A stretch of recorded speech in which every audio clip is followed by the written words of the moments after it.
Bueno, bien, vamos a ver ahora la evolución de la economía, las proyecciones para este año también. Hay datos de todo tipo, ¿no? Hoy dábamos la información de la calificadora Moody's también en nuestros titulares. Y nos aclaraba Luis Custodio, a quien le damos las buenas noches, que lo que cambió fue la perspectiva, la flechita, no la nota concretamente. Pero no es de lo que va a hablar Luis, sino de otros datos que se han conocido en los últimos días. ¿Cómo anda? ¿Cómo les va? Bien. Buenas noches. Sí, es buena cosa lo de Moody's, indudablemente. Ratifica y está en línea además con las demás calificadoras que en las últimas semanas habían emitido también su informe sobre Uruguay. Este año 2023, y más allá de esas cuestiones, no va a ser un buen año para la economía, va a ser difícil en materia económica. Hay diversas señales claras para pensar precisamente en eso. Después del buen crecimiento económico del año 2022, sobre todo apoyado en el primer semestre, tuvimos una segunda mitad del año con extremas dificultades, con caída desde el punto de vista del nivel de actividad. Evidentemente la sequía pegó y fuerte allí, pero además hay un contexto externo complicado también. De todos modos, hay algunas interpretaciones que son positivas y que miran con otro optimismo de aquí en adelante. Vamos a repasar unas y otras. Vamos con la primera placa, por favor, para ir entrando en este tema. Acá estoy destacando algunas conclusiones contenidas en el informe de política monetaria del Banco Central del Uruguay, que se divulgó hace unas horas nada más. Un amplísimo estudio sobre la coyuntura económica, creo que de lo más destacado y completo que hay en materia de coyuntura económica que emite el Banco Central en este caso. El primer punto, desaceleración. Es claro que la economía, que creció 4.9% en el pasado año, no se va a comportar igual en 2023. Ya en el segundo semestre, como decíamos antes, de 2022 nos mostró una caída. En segundo lugar, señales de recuperación, hablamos allí en el plano local. Dice el Banco Central en este informe, de acuerdo con los indicadores de alta frecuencia disponibles, se espera que la actividad recupere cierto dinamismo en el primer trimestre del año. ¿Qué es esto de indicadores de alta frecuencia? Bueno, son todos aquellos datos que tenemos adelantados, que se entregan con otra frecuencia, por ejemplo, exportaciones, que lo tenemos el segundo día de cada mes, el dato del mes que recién terminó, industria, datos de empleo pueden ser también, recaudación impositiva, venta de automóviles 0 kilómetros. Hay muchos indicadores de alta frecuencia, se entregan mes a mes, están mucho más cerca del dato, no hay que esperar 3 meses como el Producto Interno Bruto y por lo tanto son una referencia. Ese no es un dato menor y volvemos un poquito a esta placa que presentábamos recién, porque esta aseveración de señales de recuperación está basado en lo que el banco entiende que es una evolución que va poco a poco cambiando de tendencia. Algunos de estos indicadores los hemos repasado acá. No parecen ser muy auspiciosos en el arranque de 2023. Habrá que esperar las cuentas nacionales para enero-marzo que se van a conocer en un mes. Sobre esta fecha, en el mes de junio, y allí veremos cuál es el resultado. El Banco Central, en su informe, hace referencia a mejores condiciones en algunos segmentos de consumo, cierta recuperación en exportaciones, en importaciones y también en la industria. Para este año el Central espera un crecimiento menor al año anterior, sin dudas, donde confía en el consumo como principal motor, y por eso basa ese segundo punto que está allí en la placa, a partir de una recuperación de la masa salarial, que es combinado salarios y empleo, no tienen por qué crecer las dos, así como la inversión privada. Y para 2024 un poco más de empuje de exportaciones. No da cifras concretas.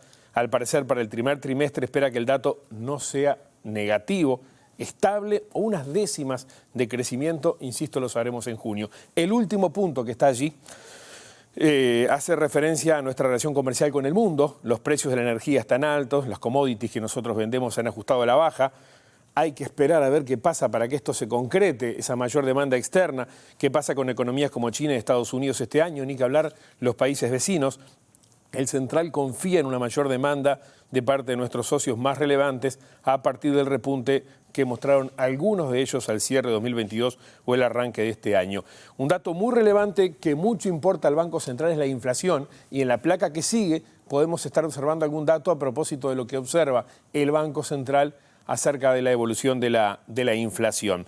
El banco espera que esta inflación interanual siga acercándose al techo del rango meta, a pesar de las presiones de los precios de frutas y verduras que están al alza. En la gráfica mayor que está allí, vemos cómo ha venido evolucionando hasta ahora. En la gráfica un poco más pequeña, las referencias del Central. vuelvo a la gráfica principal, esa zona pintada de un tono rojizo es el rango objetivo meta entre 3 y 6%, como vemos ha evolucionado prácticamente siempre por encima. En cuanto a esa referencia del central en la gráfica más chica, hay 3 referencias de mercado. Los analistas, que es lo que generalmente conocemos como las expectativas del Banco Central, los empresarios, que recoge el Instituto de Estadística, y la restante surge del sector financiero, que la recoge el banco.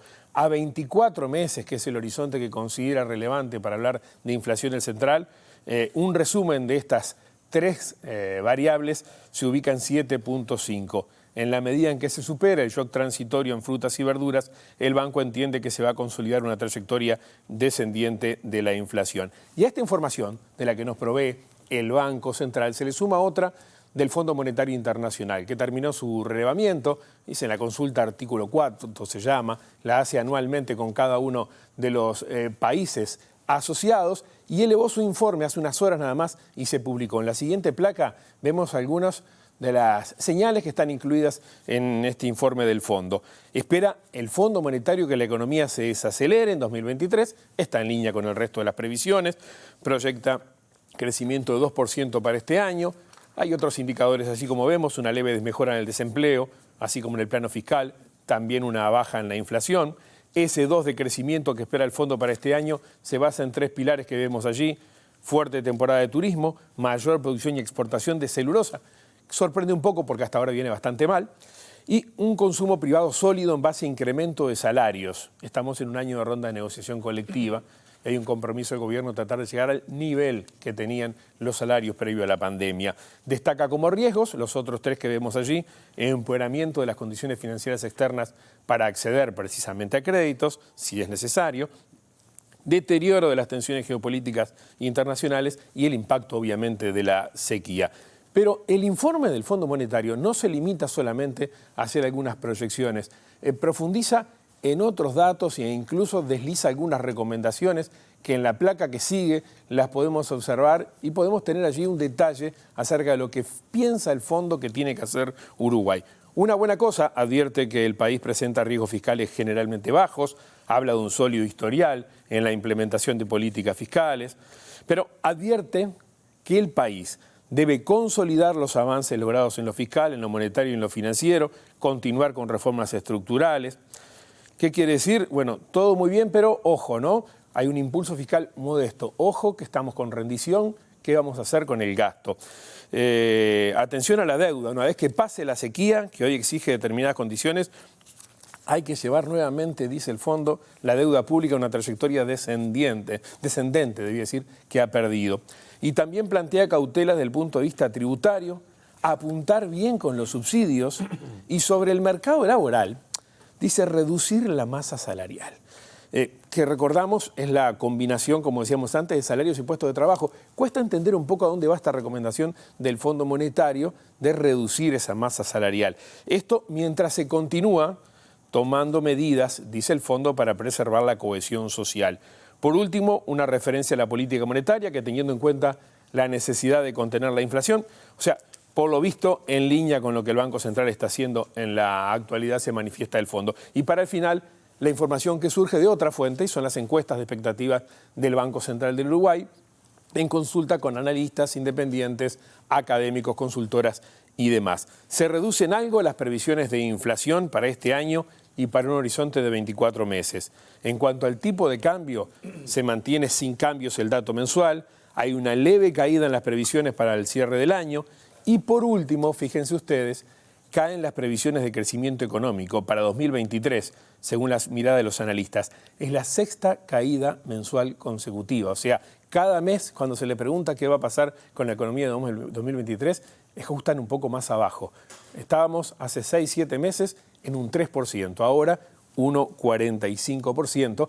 Esto está bastante por debajo de lo que veíamos antes acerca de algunas otras previsiones. El dato oficial de qué espera el gobierno lo vamos a tener actualizado cuando entreguen el informe de la rendición de cuentas. Por ahora, este conjunto de señales que nos entregan distintos organismos o colectivos es lo que tenemos para comentarles a propósito de lo que puede pasar en un año incierto y más que eso aún complicado de la economía uruguaya. Luis, todo hace pensar entonces que se puede asegurar ya que no va a haber un crecimiento equiparable al del año anterior. No, para nada. Bastante por debajo, notoriamente por debajo. Y seguramente va a haber una corrección a la baja de las expectativas del gobierno el mes que viene y seguramente si no hay ningún fenómeno más, veamos cuánto nos lleva todavía la sequía por delante, entre ese 1,5 o 2% de crecimiento de la economía, en línea con el crecimiento potencial.